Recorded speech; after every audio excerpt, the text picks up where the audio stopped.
Coucou, bonjour chers téléspectateurs et téléspectatrices de la télévision des Nouvelles Idées. Nous sommes au 8 avril 2025.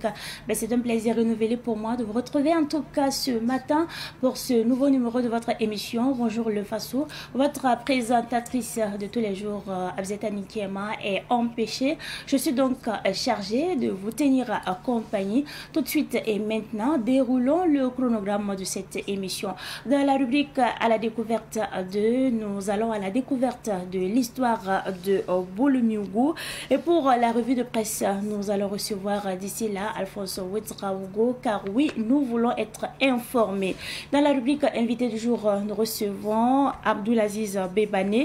Il est le secrétaire général du syndicat national des promoteurs d'écoles et dans bonnes affaires. Nous allons recevoir Adama Massimo, secrétaire général de l'association Utile. C'est une association qui œuvre dans le domaine du social. Le décor est très bien planté. Installez-vous confortablement. On se retrouve juste après cette transition pour la rubrique à la découverte. Cette semaine, nous partons à la découverte de l'histoire de Boulmiougu, un quartier de Ouagadougou situé précisément sur la route de Bobo-Dioulasso.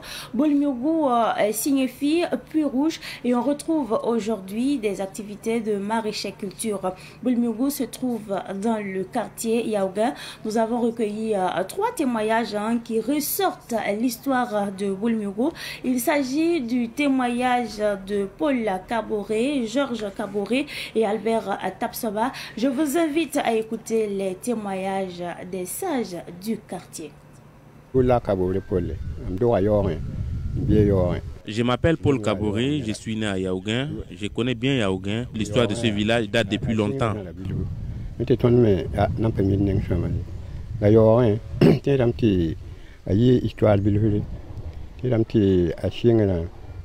J'étais tout petit, c'est vrai, mais d'après ce que j'ai entendu, il y avait quelque chose de mystique qu'ils ont amené chez les Mugonaba et il y a eu une mésentente.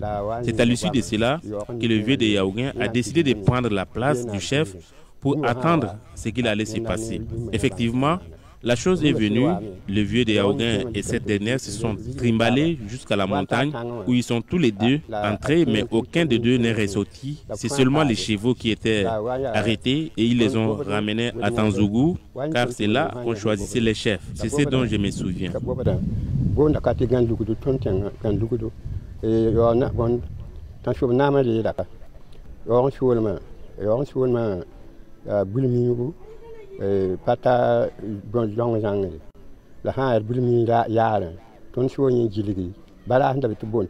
Selon l'appartenance de Yaouguin, c'est Boulmiougu, non loin des Zongo, mais si c'est le marché de Boulmiougu, nous appartenons à toute la zone.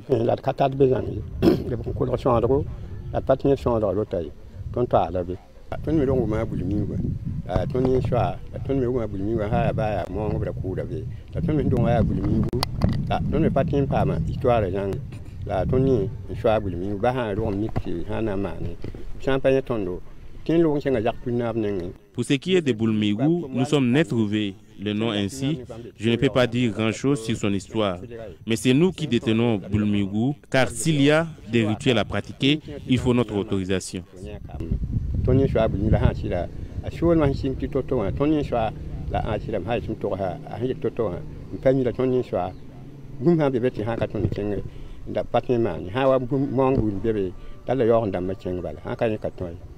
Vous-même, vous savez qu'il n'y avait pas de papier en son temps, mais ce que je sais est que Boulmiougu appartient à Yaouguin.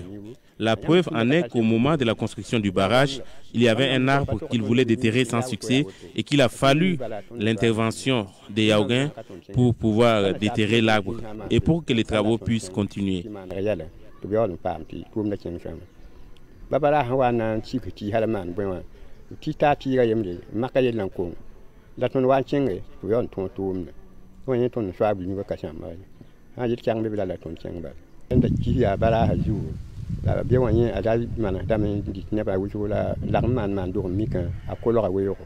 Ce barrage était rempli d'émissaires et il y avait des diables cachés qui dévoraient des humains à une période donnée, mais avec les rituels qui sont pratiqués, je crois qu'aujourd'hui il n'y a plus de problème.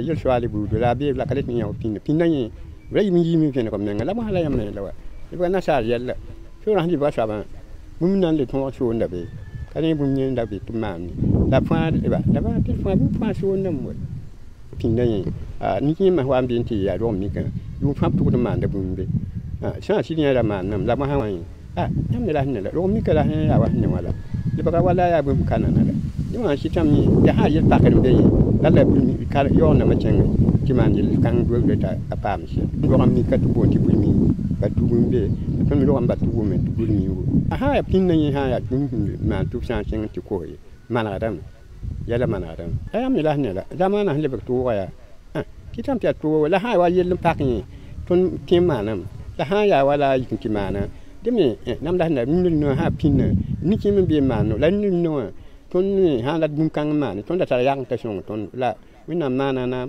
yang me ka be ton ki tam ti ha wa bum ma no me ha ka wa ya wala do la ton nanti ma ni kala tin ku ya he ni ki man da ba ha ti ka yo mbe ndik nyam ha pa di ku ka ni ma la ma da ni ki kim sa di ka ya to la an di ka ya to ni nyam pa ni si da ti ngwa mbe di ni ma wa nyam ha chi tin ku ga ya la i pa jem hal En vérité, on n'est trouvé Boulmigou, mais d'après nos ancêtres, c'était un lieu de requête où quand tu partais demander tes vœux, ceux-ci étaient exaucés.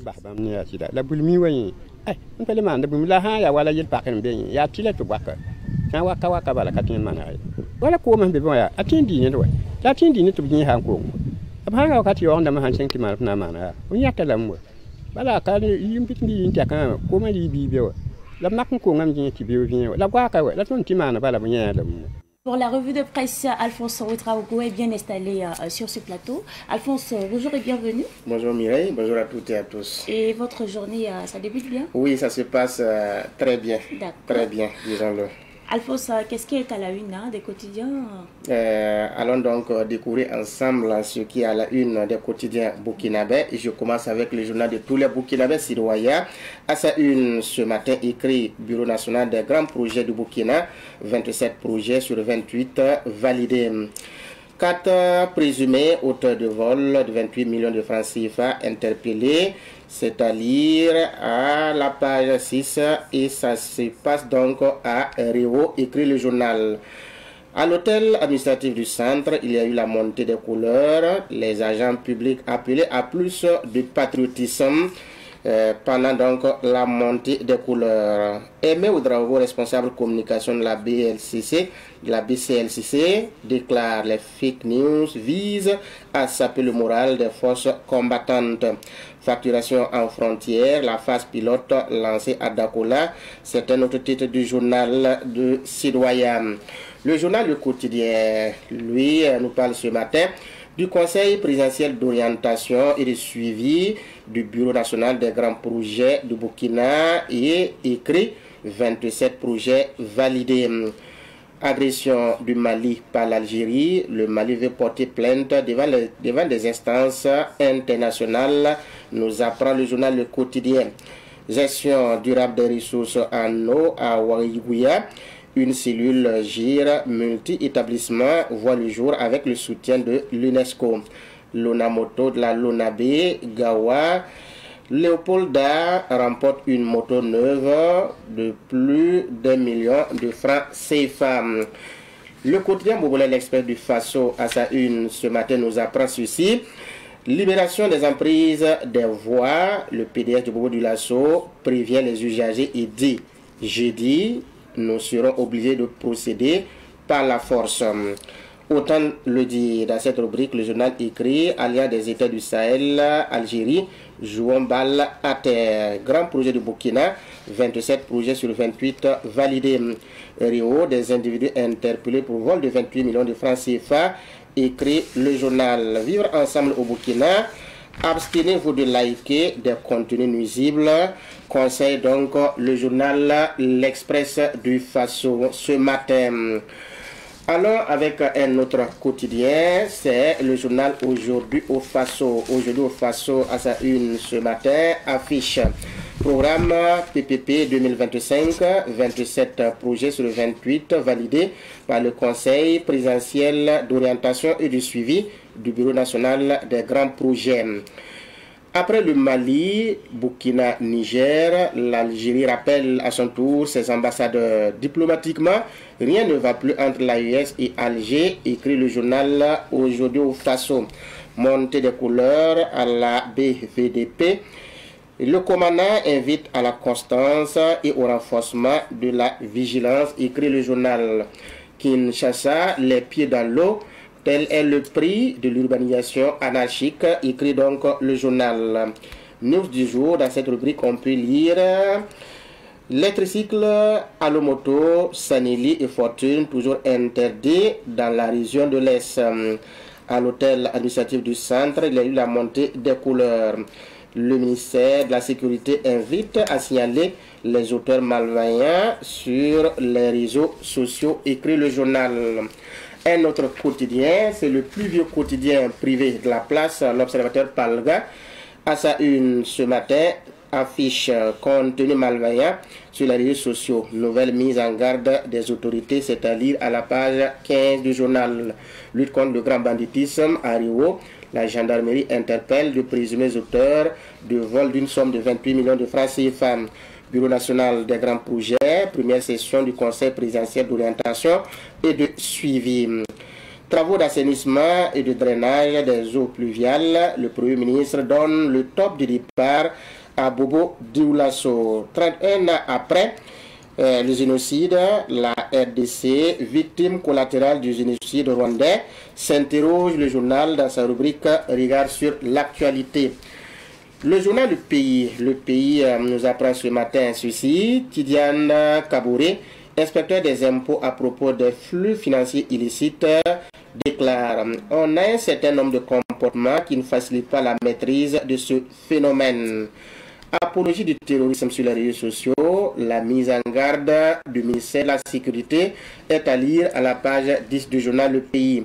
Conseil présidentiel d'orientation et de suivi du Bureau national des grands projets, un programme de partenariat public-privé adopté, écrit le journal. Révélation dans cette rubrique, le journal Le Pays écrit: transport d'espèces dans l'espace UMOA, le seuil de déclaration fixé à 10 millions de francs CFA par la BCAO. Actu Sport. Dans cette rubrique, l'on apprend qu'au Cameroun, un ancien coéquipier de Samuel Eto'o a démissionné de la FECAFOOT.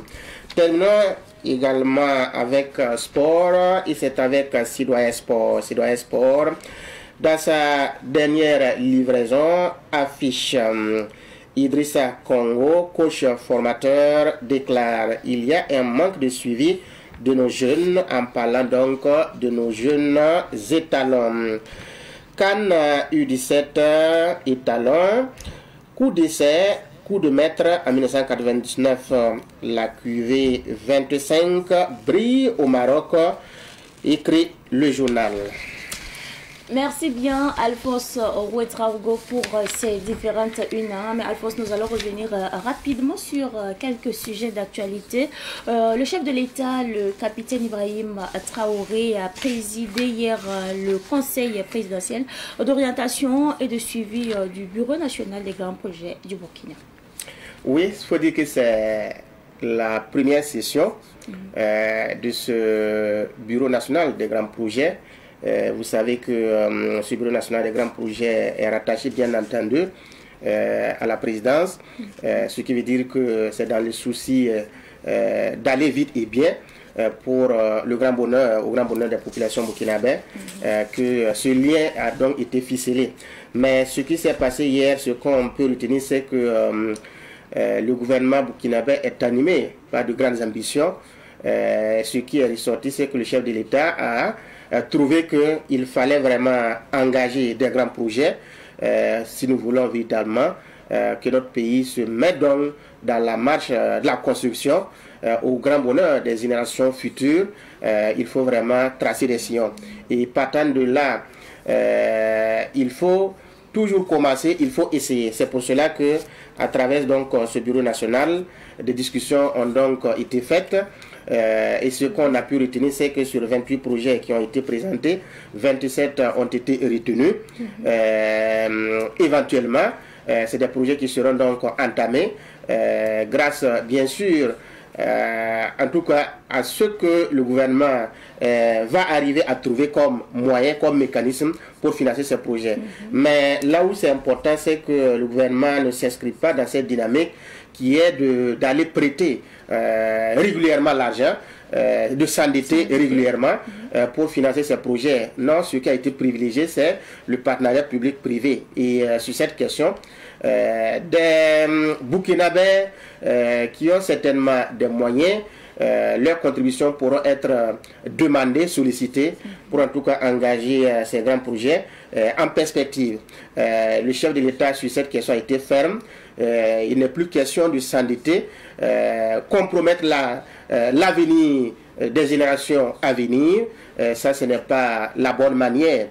C'est pour cela qu'il faut faire en sorte que les projets qui seront engagés s'inscrivent donc dans le cerise de partenariat public-privé.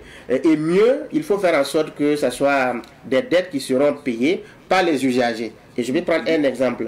Si on veut financer par exemple la construction d'une route, on peut demander les services, ou en tout cas, oui, les services d'un particulier, d'un Burkinabé. Il a son argent, il réalise donc l'ouvrage, et après cela, les usagers donc de cet ouvrage vont donc contribuer au fur et à mesure à rembourser l'argent qui a été donc injecté pour la réalisation de cet ouvrage. C'est de cette manière-là qu'il faut procéder. Si c'est une route, on peut mettre des péages modernes, comme on le voit, qui vont donc s'ouvrir, en tout cas, dans quelques instants. Et ce sont les usagers qui vont donc emprunter cette voie, qui vont payer un peu pour que la somme qui a été injectée soit donc remboursée. Ça, c'est un exemple. Ça peut être aussi un CSPS, ça peut être en tout cas une usine qu'on a demandé à réaliser, ça peut être beaucoup de choses. Mais il faut faire en sorte que tous ceux-là qui vont demander les services donc, dans cet ouvrage-là, qu'ils contribuent au remboursement pour qu'on arrive à rembourser en tout cas l'argent qui a été utilisé. Donc c'est de cette manière-là qu'il faut procéder. Il ne faudrait pas que la dette soit affectée à l'État en tant qu'entité qui doit s'occuper des citoyens. Non, il faut faire en sorte que ce soit les usagers qui vont donc financer. Je pense que c'est la bonne manière. Si nous voulons véritablement éviter l'endettement continu et systématique, il faut aussi développer ces initiatives-là. C'est ce qui a été donc arrêté. Et je crois que dans les jours à venir, dans les semaines à venir, nous le constaterons dans le compte rendu du Conseil des ministres, parce que le chef de l'État entend aller vite et bien, et de ce fait-là, on n'a plus de temps à perdre. Exactement, Alphonse Pedraogo. Deuxième sujet, la tension monte entre le Mali et l'Algérie. Tout à fait, la tension monte entre donc ces deux pays voisins d'ailleurs. C'est malheureux que cet incident se passe de cette manière. Il faut rappeler que aujourd'hui les choses ne font qu'évoluer parce que Alain Gamadi Adamasouro en a parlé hier. Je ne reviendrai plus là-dessus.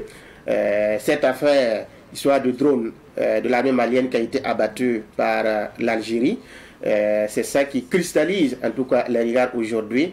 Et j'ai dit que les choses évoluent parce que après les communiqués des pays membres de l'AES, et après aussi un communiqué de précision de l'État malien, du gouvernement malien, pour revenir en détail sur l'incident.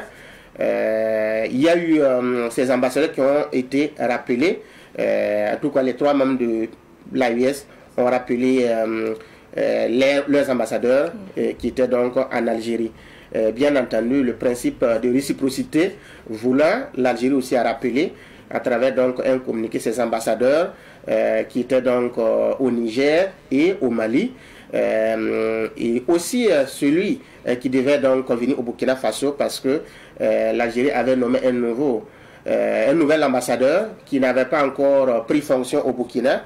Avec la coïncidence de ces événements-là, cet ambassadeur a donc été rappelé immédiatement. Et j'ai dit que les choses évoluent parce que hier, l'Algérie, après avoir communiqué sur la question, prétextant que le drone avait franchi d'un peu plus d'1 kilomètre de son territoire, ce qui a amené les forces, l'armée algérienne à abattre donc ce drone-là.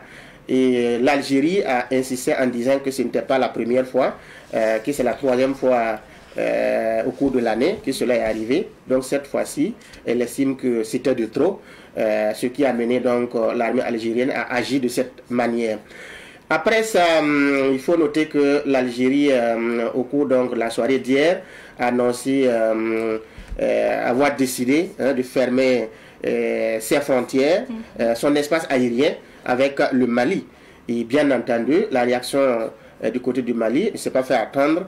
Le Mali aussi a annoncé la fermeture de son espace aérien, ce qui fait que automatiquement, entre les deux pays, il n'y aura plus donc de vol. En tout cas, l'espace aérien étant donc fermé. Et le Mali est allé plus loin en disant qu'elle a déposé une plainte au niveau donc, du Conseil de sécurité de l'ONU pour agression de son territoire, parce que cet agissement de l'Algérie est une agression, alors qu'au niveau de l'ONU, quand on se dit pays souverain, pays indépendant, il n'y a plus cette possibilité pour un pays voisin ou quiconque, en tout cas, d'attaquer ou d'agresser ce pays-là encore. Je pense que le travail va se faire non seulement au niveau de l'ONU, mais aussi dans les jours à venir, il y aura d'autres développements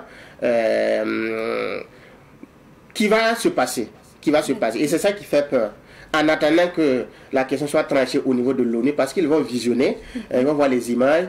Est-ce que le drone en question qui a été abattu a effectivement franchi le territoire algérien après avoir quitté le territoire malien? Est-ce que c'est le cas, comme l'Algérie donne comme raison? Si tel n'est pas le cas, quelle est donc la conséquence à tirer en ce moment? Je pense que au niveau de Conseil de sécurité de l'ONU, cette question sera donc débattue et les juridictions vont donc trancher parce que les textes sont clairs, cela est prévu lorsque on arrive donc à cette situation. Donc, ce qu'on souhaite, c'est que le principe du bon voisinage prévale. C'est ça qui peut aider les deux pays, étant donc des pays voisins et vivant une situation difficile, en parlant bien sûr du Mali et les deux autres pays de l'AES. Je pense que nous ne gagnons pas si en tout cas nous ouvrons un autre terrain de combat, en plus de ce combat que nous menons aujourd'hui. Ça ne va pas arranger quelque chose. L'Algérie aussi doit comprendre que elle ne peut pas sortir gagnante aussi de cette situation. C'est d'autant plus que les gens trouvent que l'Algérie mène une guerre qui n'est pas sa guerre. Parce que au-delà de l'Algérie que nous voyons, il y a des enjeux qui sont cachés. L'Algérie n'est que cette action de l'Algérie n'est que la partie visible de l'iceberg. Sinon, il y a des grandes puissances qui sont cachées derrière. Regardez le développement au niveau diplomatique entre l'Algérie et la France récemment. Le ministre des Affaires étrangères a été donc français a été en Algérie dernièrement pour en tout cas essayer de recoller les morceaux parce qu'il y avait une tension entre ces deux pays-là, ce qui fait que le climat n'était pas vraiment propice entre les deux pays.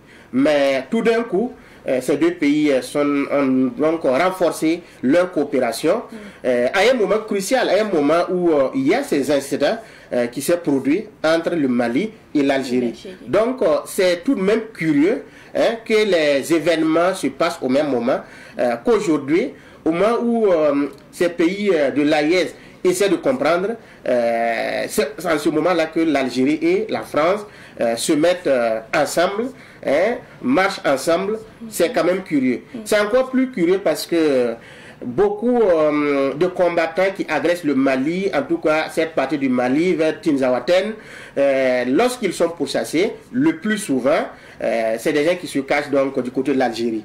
Et le Mali trouve que c'est assez malsain que des gens qui agressent le Mali, qui écument donc cette partie du Mali, lorsqu'ils sont poursuivis, ils trouvent comme refuge l'Algérie qui est un pays voisin.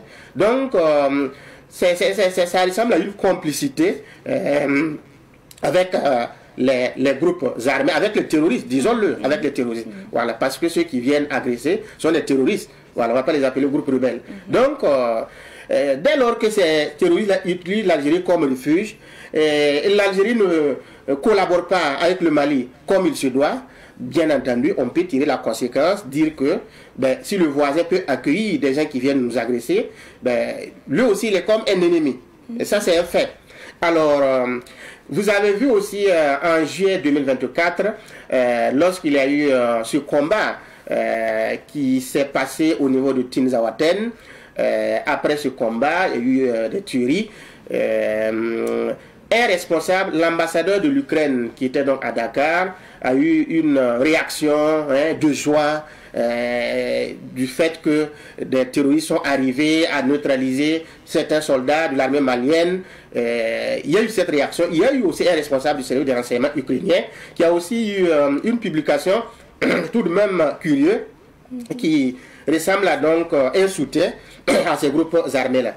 Donc, lisant donc ces événements et faisant donc le lien avec ce qui se passe, on peut tirer la conséquence du fait que le Mali mène une guerre qui n'est pas sa guerre, et si tel est le cas, l'Algérie mène une guerre qui n'est pas sa guerre, et si tel est le cas, elle doit être traitée comme telle que nous traitons les ennemis, telle que nous traitons les terroristes. Si en tout cas, sa posture est de se faire comme un refuge pour ces groupes armés qui viennent nous attaquer, pour ces terroristes qui viennent nous attaquer, si telle est sa posture que l'Algérie a adoptée, alors nous allons tirer donc les conséquences, en tout cas à notre niveau d'abord et au niveau international. C'est ce qu'il faut retenir. Merci bien, Alphonse Ouedraogo. C'est tout pour aujourd'hui. Merci à vous d'être passé. Nous allons vous raccompagner avec ceci et on se retrouve tout à l'heure pour la suite de l'émission. À la rubrique invité du jour, nous recevons Namang Togou. Il est le secrétaire administratif du syndicat national des promoteurs d'auto-école, en abrégé SINAPAE. Bonjour et bienvenue sur ce plateau. Bonjour madame, comment allez-vous? Ça va bien? Nous allons bien également. D'accord. Et comment votre syndicat est né? Alors, il faut dire que notre syndicat est né à partir du moment où nous avons fait certains constats dans le fonctionnement des auto-écoles. Alors, nous avons vu à un moment donné que l'auto-école était devenue comme une porte d'entrée à toute personne.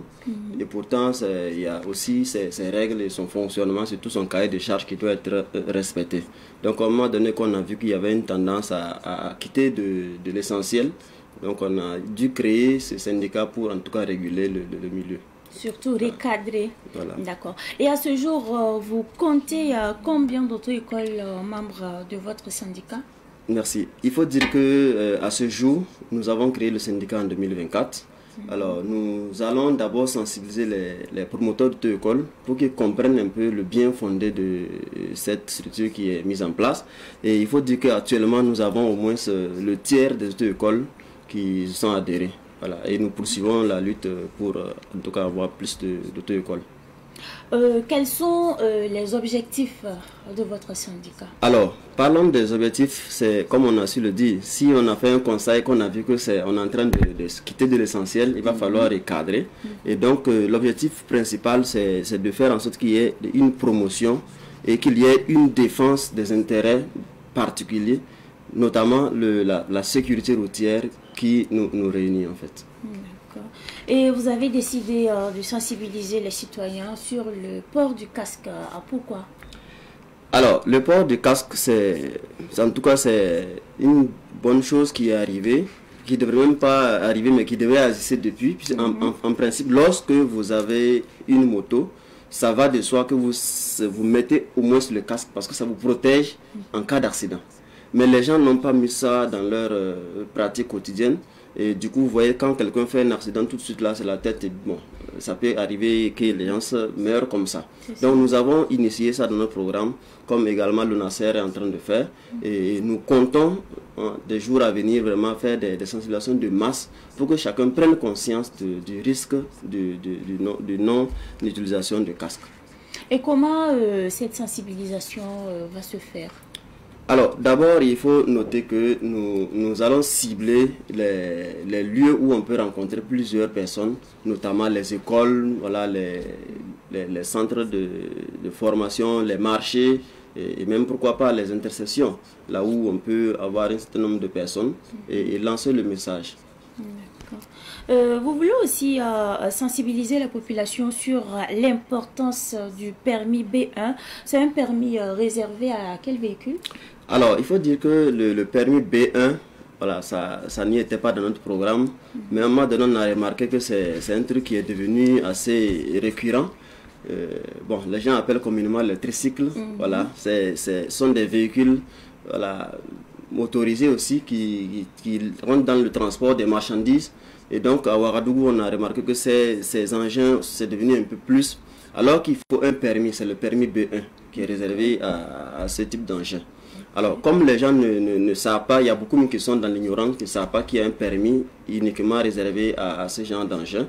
Donc, nous comptons d'abord sensibiliser l'ensemble de ceux qui, voilà, l'ensemble des usagers de la route, de l'existence de ce permis. Et ensuite, nous comptons peut-être recruter une certaine, la masse, hein, et les former selon une certaine subvention. Voilà, nous avons certains partenaires qu'on approche pour essayer de nous accompagner afin de pouvoir mettre en œuvre ce système-là. C'est ce que vous venez de dire tantôt, hein, les conducteurs de tricycles communément appelés, on aime dire les taxi-motos. Oui, ils gênent parfois la circulation et je pense que cette sensibilisation est surtout la bienvenue. Moi, j'ai peut-être un exemple à donner. La semaine passée, je suis allée pour rendre visite à un malade et arrivé dans la salle, c'est un accidenté. Il s'avère qu'il y a un monsieur qui a été percuté par un conducteur de taxi-moto et malheureusement, il ne s'est même pas du tout arrêté. Et malheureusement, ils ont même amputé ce dernier. Donc je pense que cette sensibilisation est surtout la bienvenue. Quel message vous avez justement à l'endroit de ces conducteurs de taxi-moto-là qui nous suivent actuellement? Alors, le message est très simple. Il faut d'abord noter que ces conducteurs-là ne savent pas qu'il y a aussi le port de casque. Alors, donc ça y va de leur intérêt d'abord. Et ensuite, nous leur prenons de chercher la connaissance parce que la façon dont ils roulent, ils ne savent même pas que sur la route, il y a des voies réservées à tout un chacun. Voilà, les usagers ont chacun une voie réservée. Mais quand ils n'ont pas connaissance de la chose, ils roulent avec ignorance et donc ce qui envoie, donc c'est ça d'accidents. Donc nous les amenons, nous les demandons de passer aux auto-écoles et demander à ce qu'on leur aide à comprendre un peu le système de la route pour en fait éviter ces accidents. Puisque quand il y a un accident, voilà, il y a la victime et il y a aussi, comment on appelle-t-on, le gars qui, généralement, qui n'ont pas de moyens, qui, voilà, au lieu d'éviter l'accident, on préfère faire l'accident et puis souffrir après. Voilà. Donc c'est mieux de venir aux auto-écoles pour avoir la formation digne de ce nom et avoir le titre, le permis qui leur permet de rouler en toute sécurité. Voilà. En tout cas, on espère que le message est très bien passé. Et quelles sont vos relations avec la DGTTM qui délivre justement les permis de conduire et qui est votre partenaire? Alors, donc, la DGTTM, je peux dire que jusqu'aujourd'hui, voilà, nous n'avons pas de problème avec la Direction Générale des Transports. D'ailleurs, nous travaillons en parfaite collaboration parce que sans la direction, voilà, nous formons, il faut passer par un test. Et également, sans les auto-écoles aussi, c'est un peu difficile parce que l'État ne peut pas former toute cette population. Donc, ce qui va droit dire que nous formons et eux, ils examinent. C'est pour, en fait, que ça soit de façon réglementaire, que ça soit, comment on appelle-t-on, bien organisé. Puisque si on disait au privé d'examiner, ça devient du désordre. Donc la direction est là vraiment pour réguler et pour accompagner les auto-écoles. Et nous également, nous faisons notre mieux pour les accompagner dans ce sens afin que la sécurité routière soit une réalité au Burkina Faso. Là, nous avons une image qui est affichée sur l'écran. Un petit commentaire? Alors là, c'est, je dirais, une invitation de CGTB pour une réunion. C'était une grande réunion voilà, qu'on a eu à participer. D'accord. Et ça s'est bien passé la réunion? C'est ça. D'accord. De grandes décisions ont été prises lors de la réunion? Oui, effectivement, il faut noter que nous ne sommes pas venus, d'ailleurs, il faut le reconnaître, nous ne sommes pas venus pour faire la chasse aux sorcières. Nous sommes venus alors pour compléter ce que nos aînés ont déjà fait. Voilà, c'est surtout ça. Les gens voient les syndicats comme étant des gens qui réclament trop, mais en fait, dans ce domaine, il n'y a pas de réclamation en tant que telle, mais il y a une certaine régulation qu'il faut faire pour que, en tout cas, l'objectif principal soit fait, c'est-à-dire la sécurité routière. Parlant de la DGTTM, qu'est-ce que vous attendez afin de travailler à réguler le secteur du permis de conduire au Burkina Faso? Alors, il faut dire que depuis, comme je disais, depuis 2024, nous avons déposé notre demande de récépissé au niveau de l'administration. Et jusqu'à présent, bon, nous n'avons pas encore eu gain de cause. Généralement, ça freine un peu les relations souvent parce que il faut dire qu'on ne peut pas faire les omelettes sans casser les œufs, c'est comme les gens le disent souvent, mais il faut que nous aussi nous travaillions vite et bien, comme les autorités le disent, voilà, le capitaine a dit, voilà, il faut qu'on travaille vite et bien. Mais le fait que nous n'avons pas encore le récépissé, bon, généralement, il y a un certain nombre de fuites, quoi, voilà. D'accord. Et comment votre syndicat collaborera avec l'association des auto-écoles du Burkina?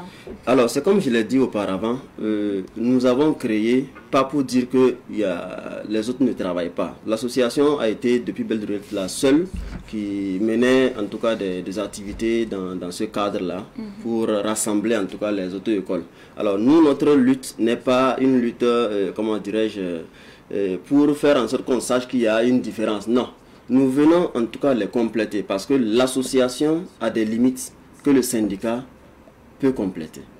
Donc nous venons compléter ce que l'AEB a déjà fait sur le terrain et continue de faire. Il y a eu des fois où le gouvernement a épinglé et même fermé des auto-écoles qui n'avaient pas d'autorisation. Qu'est-ce que votre syndicat compte faire pour éviter ça? Alors, il faut dire c'est la sensibilisation. Nous avons prévu, en tout cas, et nous avons déjà commencé avec nos membres. Voilà, il faut leur sensibiliser pour leur montrer que bon, il y a un cahier de charge au niveau des auto-écoles. Voilà, tant que le cahier de charge n'est pas respecté, ça nous met tous en jeu.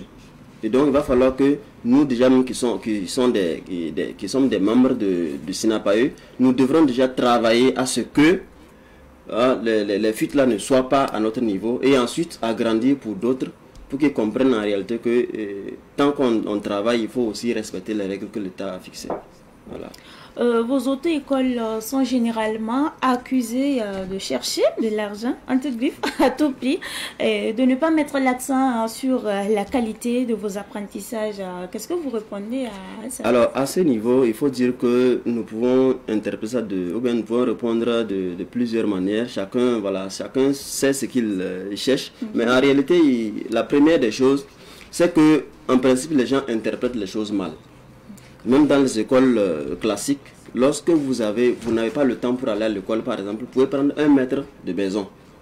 Et le maître de maison ne viendra pas prendre, comment on appelle, les frais de formation que tu l'as donné pour pouvoir faire ton travail à la maison. Donc ça, c'est un autre paramètre. Deuxièmement, il y a des gens qui sont rentrés dans le domaine, pas par passion, du moins pas par, comment on appelle, recherche de la formation, du moins de la sécurité routière, mais du recherche du gain.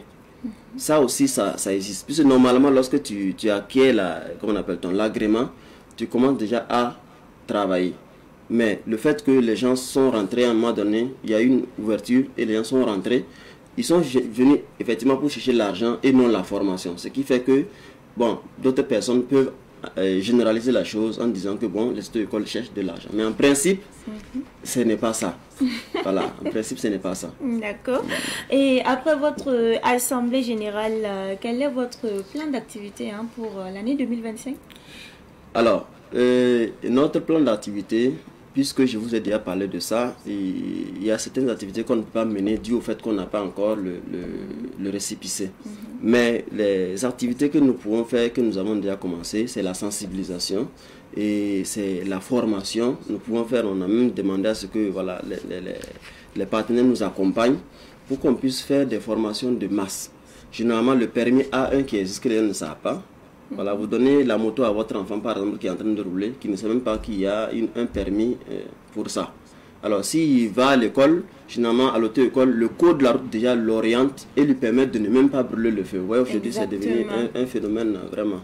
J'apprécie déjà l'administration. Aujourd'hui, tu brûles le feu, en même temps, tu as un gilet orange. Effectivement, pour les travaux d'intérêt public. Je crois que c'est une bonne décision. C'est une très bonne décision. Voilà. Et comment les autres auto-écoles peuvent devenir membres de votre syndicat? Alors, pour devenir membre de notre syndicat, ce n'est pas quelque chose de compliqué. Il va falloir passer par notre bureau exécutif en envoyant notamment votre agrément pour prouver que vous êtes dans le domaine. Ensuite, il y a une adhésion, les frais d'adhésion s'élèvent à 10 000 francs. Et nous avons des cotisations mensuelles qui s'élèvent à 5 000 francs pour pouvoir nous permettre de faire nos différents travaux. D'accord. Voilà. Nous sommes à la fin de l'entretien. Votre mot de fin? Alors, mon mot de fin, c'est d'interpeller généralement l'ensemble de la population et de faire en sorte que nous sommes aujourd'hui au XXIe siècle, que les gens ne continuent pas à faire des choses du 18e siècle, quoi. Voilà, quand il y a un truc qui est là, il faut que tout le monde adhère. C'est comme aujourd'hui on parle de la révolution, il faut que tout le monde adhère pour qu'on puisse comprendre, pour qu'on puisse s'en sortir. Donc chacun a le devoir en tout cas de connaître quelque chose afin de pouvoir mieux éviter les accidents. Surtout dans la circulation routière là, il faut éviter beaucoup de choses. Moindre geste, on peut avoir un accident et mortel. Alors que si on avait une connaissance, ça nous éviterait beaucoup de choses.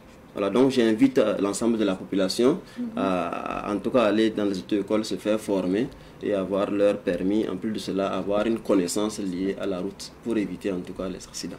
Merci bien. Je rappelle à nos téléspectateurs que nous étions en entretien avec Namang Togou. Il est le secrétaire administratif du syndicat national des promoteurs d'auto-école en abrégé SINAPAE. Merci à vous d'être passé sur ce plateau.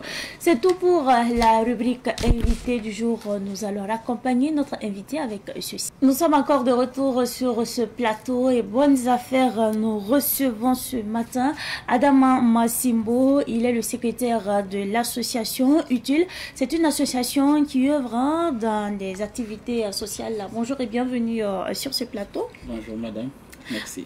Association Utile existe depuis 2021. C'est quoi la genèse et la création d'une telle association? Déjà, merci à vous, merci à Savant de l'invitation, de l'opportunité que vous nous offrez de parler de l'association. Il faut dire que l'association Utile, c'est une association qui est née d'une vision de jeunes engagés plus pour le civisme et l'éco-citoyenneté au Burkina Faso. L'idée est née depuis 2020.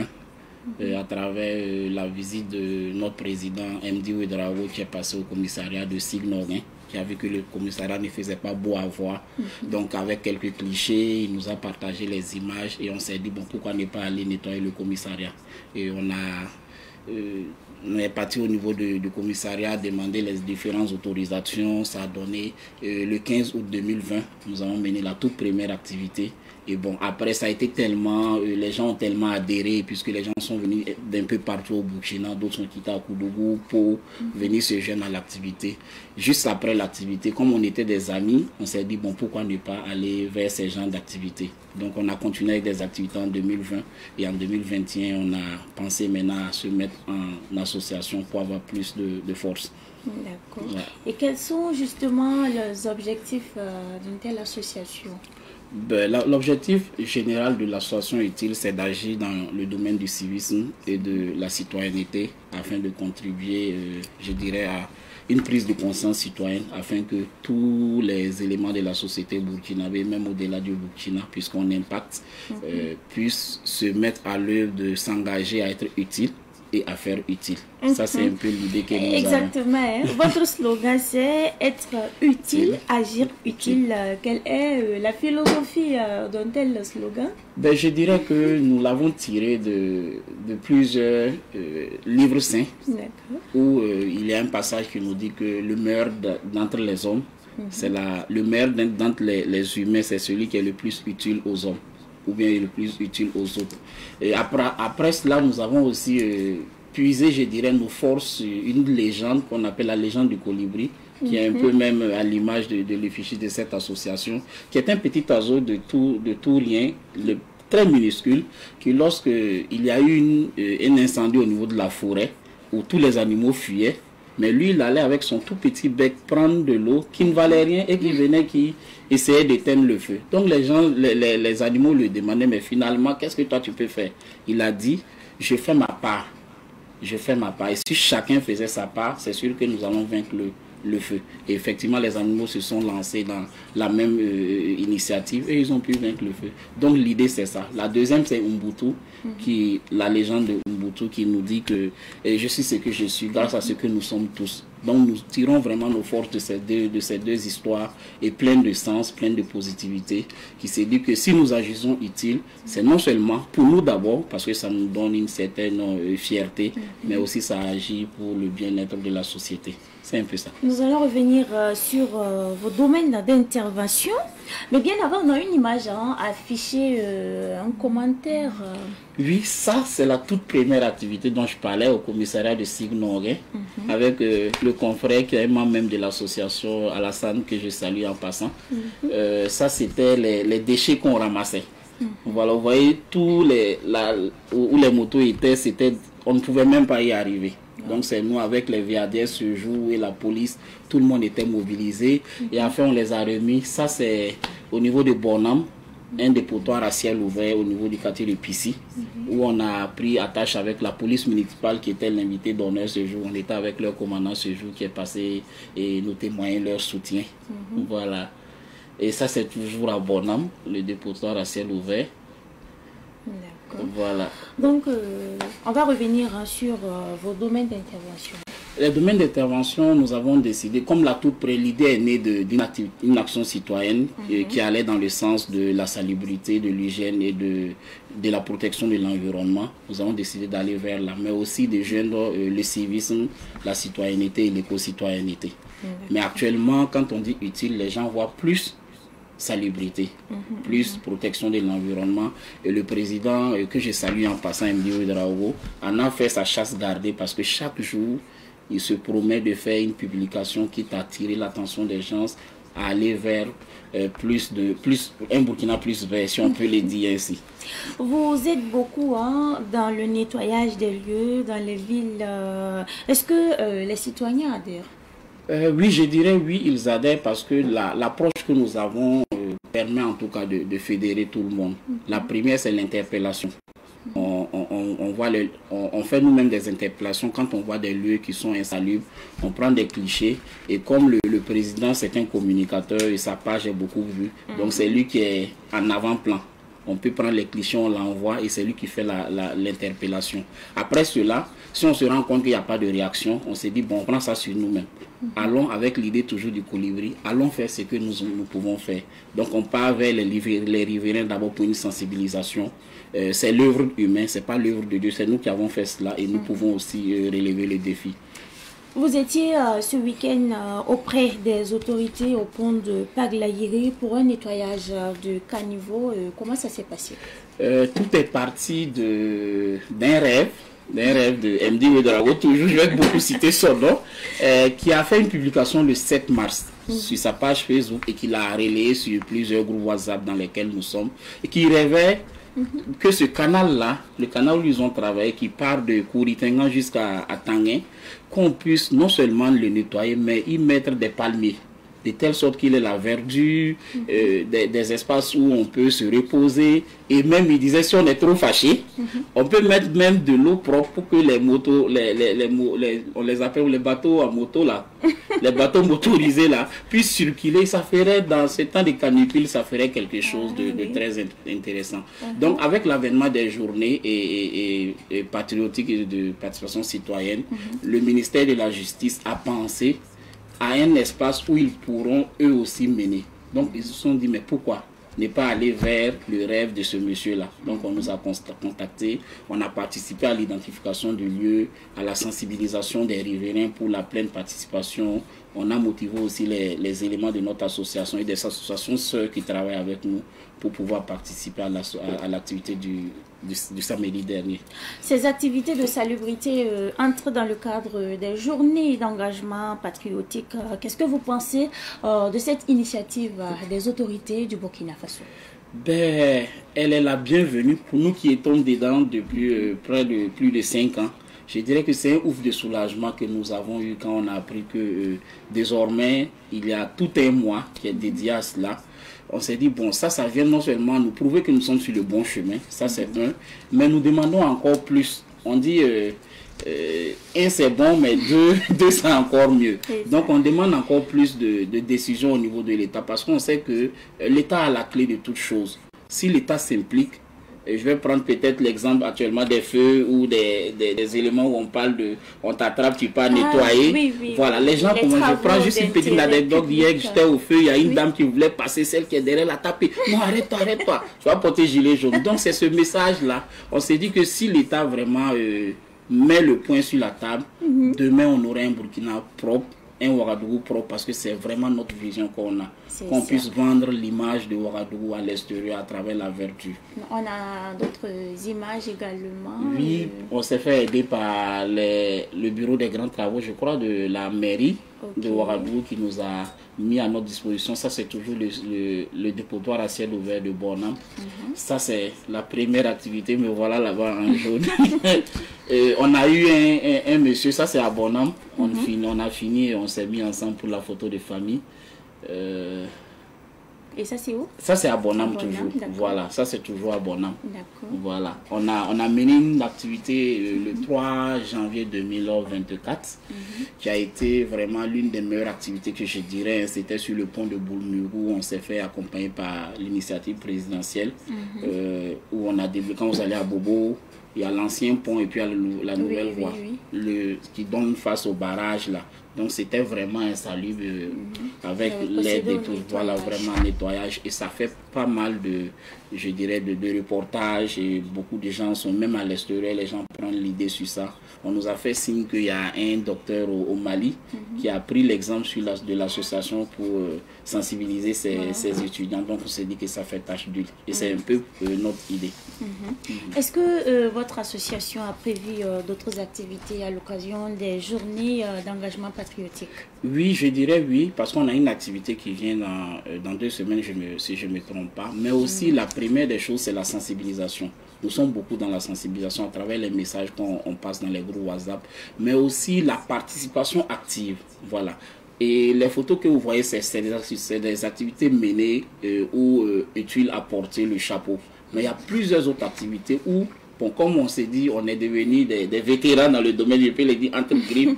Chaque personne qui part dans ce sens dit, il faut appeler utile parce que eux, dans ce domaine-là, donc il y a eu plusieurs ambassades qui nous ont, ça c'est avec l'ambassade de la Belgique au niveau de la ceinture vers Toulouego, où ils nous ont demandé de les aider pour le nettoyage. On est allé pour des plantations, on nous demande. Donc actuellement, nous participons, les gens nous invitent, on demande à nos militants d'aller et nous aussi on fait des messages dans ce sens. Mais on a une activité qui vient, je crois, dans 2 semaines, le 19 avril. C'est ça, au niveau de Karpala, vous souhaitez nettoyer un espace et par la suite en faire un espace vert. Parlez-nous de cette activité. Karpala, j'y suis. C'est une interpellation parce que nos activités aussi partent des interpellations où il y a une riveraine qui dit que ça fait près de 10 ans qu'ils sont dans les chevauchements pour voir, ils ont touché presque toutes les autorités. C'est un lieu, non seulement les gens ont utilisé le sable, ils ont creusé pour construire. C'est devenu, je dirais, presque un nid d'eau. Et deuxièmement, ils y déversent des ordures. L'odeur est insoutenable. Donc, elle nous a touchés à travers des personnes interposées.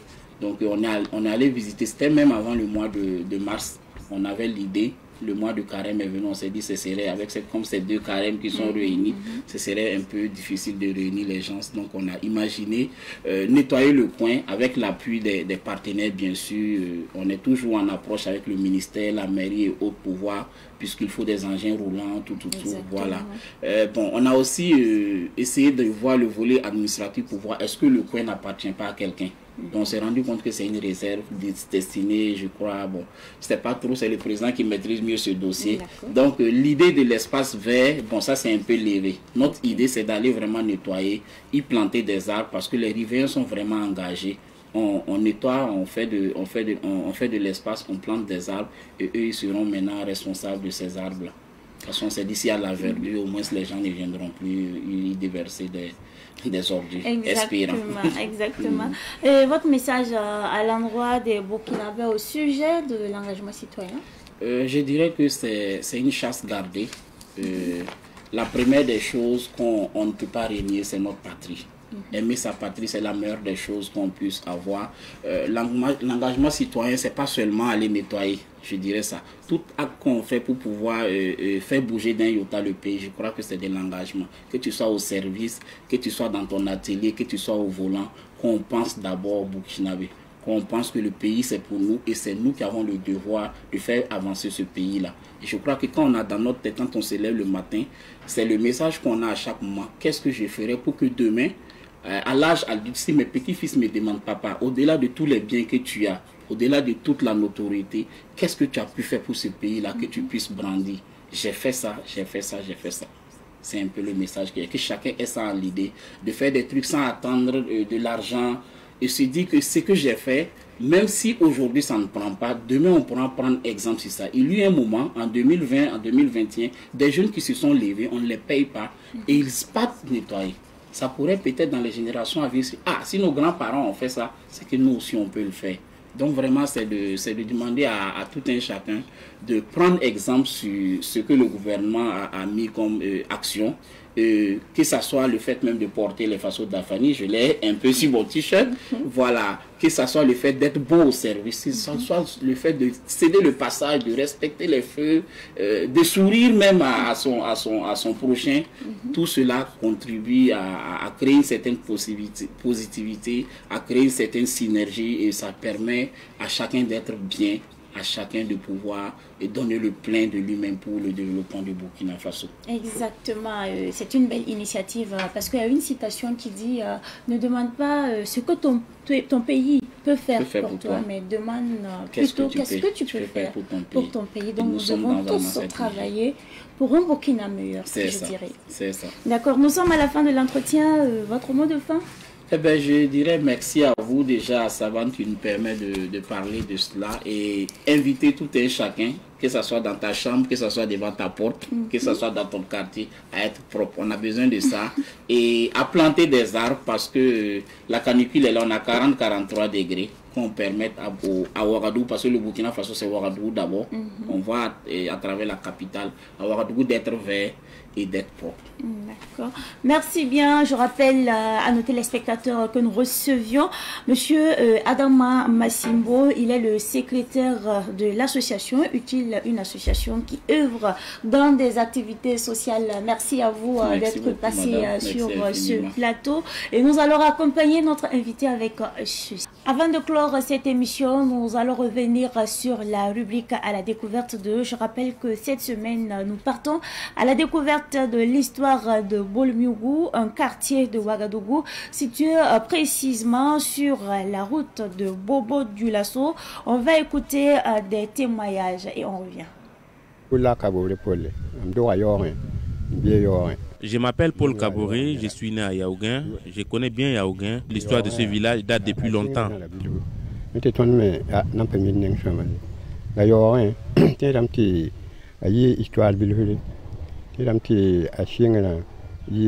tout petit, c'est vrai, mais d'après ce que j'ai entendu, il y avait quelque chose de mystique qu'ils ont amené chez les Mugonaba et il y a eu une mésentente.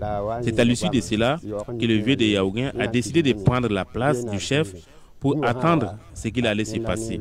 Effectivement, La chose est venue, le vieux de Yaoguin et cette dernière se sont trimballés jusqu'à la montagne où ils sont tous les deux entrés, mais aucun des deux n'est ressorti. C'est seulement les chevaux qui étaient arrêtés et ils les ont ramenés à Tanzougou, car c'est là qu'on choisissait les chefs. C'est ce dont je me souviens.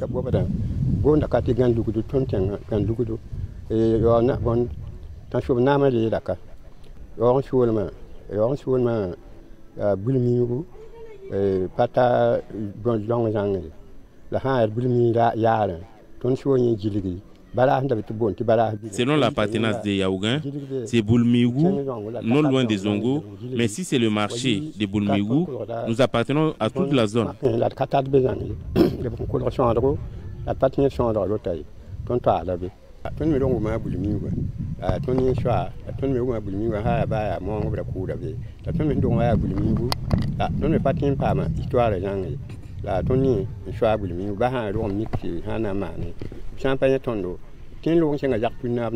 Pour ce qui est de Boulmigou, nous sommes nés trouvés le nom ainsi.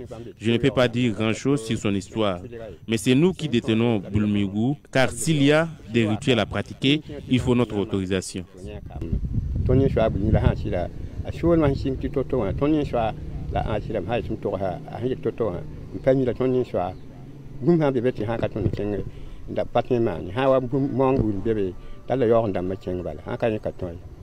Vous-même, vous savez qu'il n'y avait pas de papier en son temps, mais ce que je sais est que Boulmigou appartient à Yaoguin.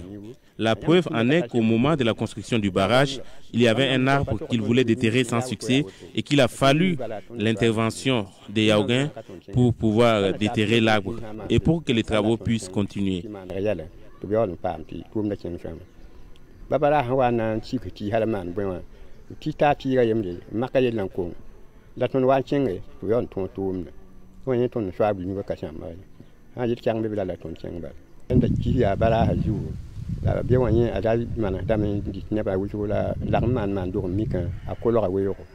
Ce barrage était rempli d'émissaires et il y avait des diables cachés qui dévoraient des humains à une période donnée, mais avec les rituels qui sont pratiqués, je crois qu'aujourd'hui il n'y a plus de problème.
En vérité, on n'est trouvé Boulmigou, mais d'après nos ancêtres, c'était un lieu de requête où quand tu partais demander tes vœux, ceci était exaucé.